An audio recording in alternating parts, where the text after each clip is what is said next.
The polar horizon had not moved in 12 days. Wind howled against the hull, rattling hatches the crew had sworn were already dog-tight. The ship's diesel generators thumped like a weary pulse, but their heat never seemed to travel farther than the mess deck.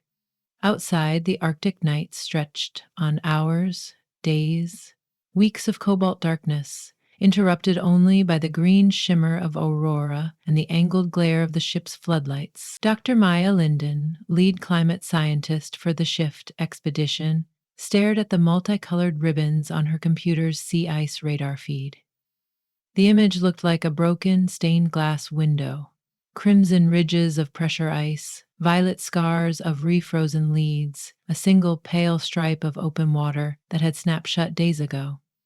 They were welded in place 40 nautical miles north of Devon Island, and the nearest icebreaker capable of freeing them was still 4 weeks out. Even if the rescue made it in time, the winter pack would likely clamp shut again once the ship moved, stranding them a second time. The thought should have terrified Mia, but fear required a spark she could no longer summon.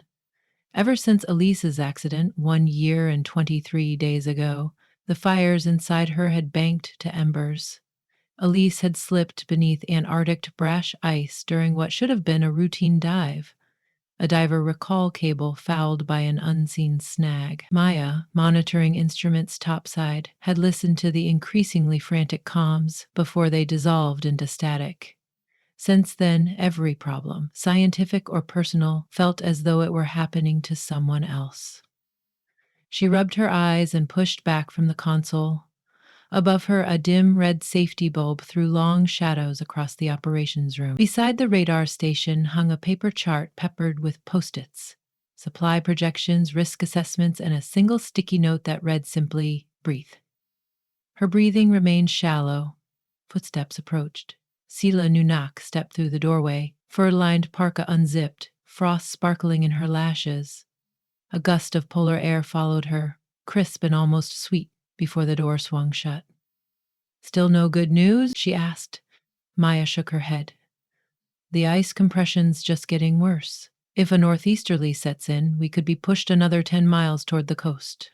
And then we'd be truly stuck, rescue or no rescue." Sila's dark eyes traced the jagged radar lines. "My grandfather used to say the ice is alive, same as a breathing creature. If you listen, it tells you how not to anger it." And what does it say tonight? But it was impatient with metal hulls and southern schedules. Her smile was thin but genuine. "Come outside. I want to show you something." Maya hesitated. Night air meant memory.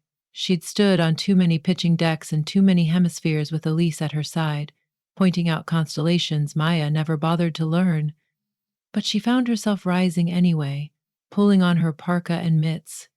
If nothing else, the cold might anchor her in her own body. They stepped onto the aft observation deck, headlamps off to preserve night vision. Floodlights along the starboard rail lit a chunk of ice the size of an office building, jumbled blocks blue as a glacier's heart. Beyond the immediate circle of light, night swallowed everything, until the sky itself caught fire. Emerald streamers curled overhead, pulsing like a giant chandelier. The Aurora's green blurred into violet at the edges, creating new shades her eyes struggled to name. She caught herself thinking Elise would make up a color for that, and almost stumbled. Sila clicked her tongue softly, then pointed her mitten toward the horizon. "See there? The arc that bows under the Aurora like a lean-to roof?" Maya followed her line of sight. Stars were difficult to separate under shifting curtains of light, but a subtle curve emerged. 8 bright points describing a long, shallow parabola. "That's Tuktorka, the caribou," Sila said. "Our people followed its hooves when hunting caribou in summer and sea mammals in winter. The arc tells where the pack will cleave when the moon is dark." "You're saying star patterns predict ice leads?" Sila gave a little shrug, as though the concept were both obvious and sacred. "Everything talks to everything else up here. The stars, the wind, the sea. You watch long enough, you hear the conversation." Maya tried not to sound dismissive. "I believe you. I'm just trained to listen to satellites instead of stories. Stories are just older satellites, Sela said. They orbit ancestors instead of Earth. A gust roared across the ice, setting loose shivers in the ship's superstructure. Sela angled her body so her voice carried. I want to overlay these paths on your radar grid. The university never let me do it properly, too hard to quantify. But satellite marriages, they called this project, so let's marry them. Maya let the phrase roll around in her mind. Come to the lab tomorrow after breakfast. Bring whatever you have, pastries, drawings, napkin sketches. If we can find correlation, maybe we can guess where the ice will crack next. Might help us wiggle free before the breaker arrives. Sila's laugh was low, warm. You'd trust an old star trail over LiDAR? I'd trust anything that works. For the first time in months, she felt something other than hollow. By late morning, the gymnasium, turned mapping lab, smelled of coffee grounds and printer toner. A half-dozen folding tables formed a makeshift mosaic.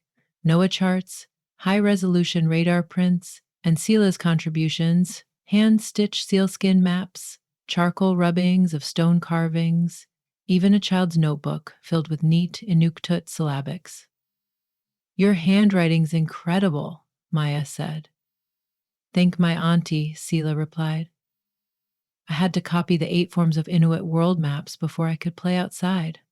They went to work. Maya wrote a quick script to translate star positions into polar coordinates tied to the vernal equinox of the current year.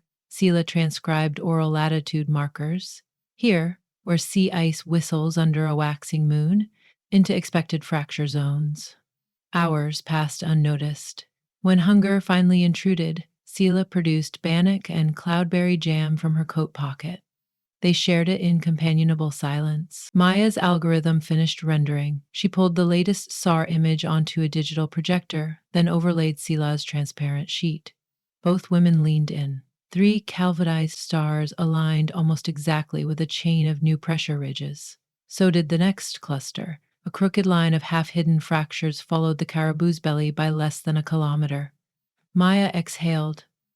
Your ancestors were mapping stress fields centuries before strain gauges existed. Sometimes, Sela said softly. Knowledge is just patience carried forward. They called the captain. Captain Ebu Abaye had commanded icebreakers for 25 years, and excitement rarely bent his expression. Yet even he raised an eyebrow when the 2 women laid their hybrid chart on his desk. You're suggesting we move south, then west, then south again, like a zigzag dance? Because the stars say the ice will crack there? Maya expected pushback, but Sela answered first. Not because of the stars. Because my people traveled safely on those fault lines every late winter for 1,000 winters. The ice there is younger, thinner, more likely to shear. Your fancy engines can do the rest. Mbaye studied Maya. You sign off on this, Dr. Linden? Something inside her reorganized. Old grief sliding aside, making space for conviction. Yes, Captain. And if we don't at least try to edge into that future crack now, the beam shear on our hull increases every hour. We have a shot. I say we take it. Mbaya nodded once.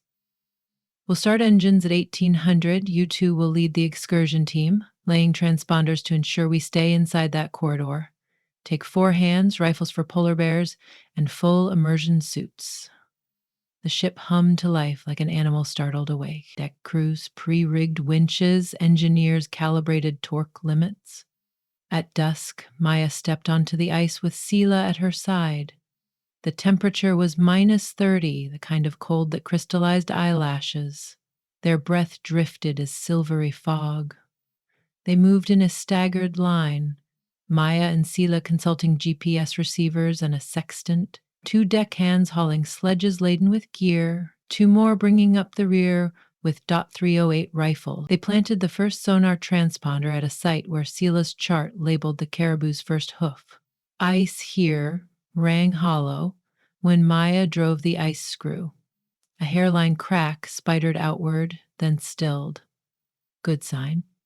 They continued another 500 meters. At the second site, wind spiked. Sela tapped her ear flap and said, "Listen." Mary turned her head. An eerie moan floated from beneath, followed by a distant boom like cannon fire. Pressure ridges were grinding somewhere east, exactly where they'd been earlier. "The ice is telling us to hurry," Sela said. They drove another stake, then a third. When they reached the fourth waypoint, Sela paused, inspecting the sky. Clouds had thinned, and the Caribou constellation stood out, hooves poised at the horizon. "We're on her back," she murmured. Maya circled the area with a ground-penetrating radar sled. The printout showed discontinuities, voids mere meters below. "This is it," she confirmed. "Next real crack line." Suddenly, a low thunderclap split the air. The deckhand stopped breathing. A fracture tore open 20 feet away, slicing their outbound trail in two. Midnight water frothed up like a dark lung exhaling. "Back to the ship," one of the riflemen shouted. But the new lead was already widening 3 feet, 5, 7, too far to jump while wearing 40 pounds of survival gear. Maya's mind went cold and sharp. A year ago she'd frozen, radio in hand, listening to Elise drown. Not this time. "Drop the sled," she yelled. They unclipped. "We have anchor screws, lines, pulleys." Silas snapped into motion beside her, driving an anchor into thicker ice near the lead. "We ice ferry across," she called over the roar. "Hand over hand with a bosun's chair." The rifleman provided a doubled length of Kevlar rope. A deckhand rigged a seat harness from webbing. Maya anchored the far side, sweat freezing on her neck. They sent 2 deckhands across first, hauling the gear and dry bags. When Maya's turn came, she hesitated, the black water below her a mirror to all she'd lost. Sela squeezed her glove. The Caribou always finds footing. Then she caught Maya's carabiner, clipped it to the line, and shoved gently. Maya glided across, heart thrumming. Mid-lead, the rope sagged. Dipping so low, her boots skimmed the water's skin. She felt its hungry cold radiate upward. 13 seconds later, she slammed into the other side, legs shaking but intact. Sela crossed last, agile as an arcade fox. The lead had expanded to nearly 15 feet by then, but held. Once reunited, they raced the final half-mile to the ship, hammered on the hull, and scrambled up the gangway ladders. Behind them, the ice groaned like a leviathan, but the polar horizon was already nudging into the corridor their transponders marked. Thrusters churned, rudder waggled, and inch by inch the vessel slid free of its frozen vise, moving into the new lead before it sealed again. Cheers erupted on deck. Maya leaned against Sela, lungs burning, tears freezing on her cheeks. "You did not freeze," she told herself.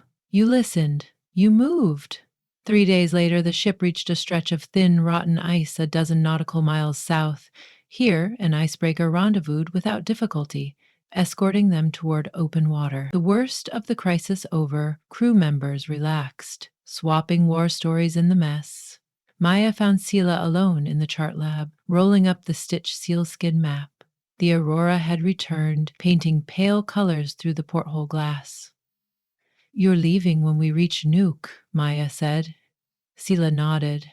"My university wants a lecture series, and the elders at home want to hear whether their star stories still hold power." "Then do," Maya said.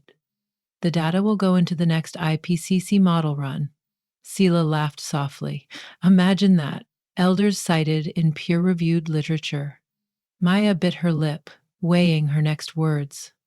"When Elise died," she began, surprising herself by using the name aloud, "I thought the ocean had taken everything. I kept working because movement felt safer than memory. But out there, on the ice," she exhaled, "I felt the world speaking again. And I heard it because you translated." Sila's eyes shone. "Translation goes both ways, Dr. Linden." "Maya," she corrected. "Maya," Sila echoed, testing the name like a compass bearing. "Will you come north again once the sun returns? My community is starting a project to map spring polynyas for bowhead calving. We could use a satellite whisperer."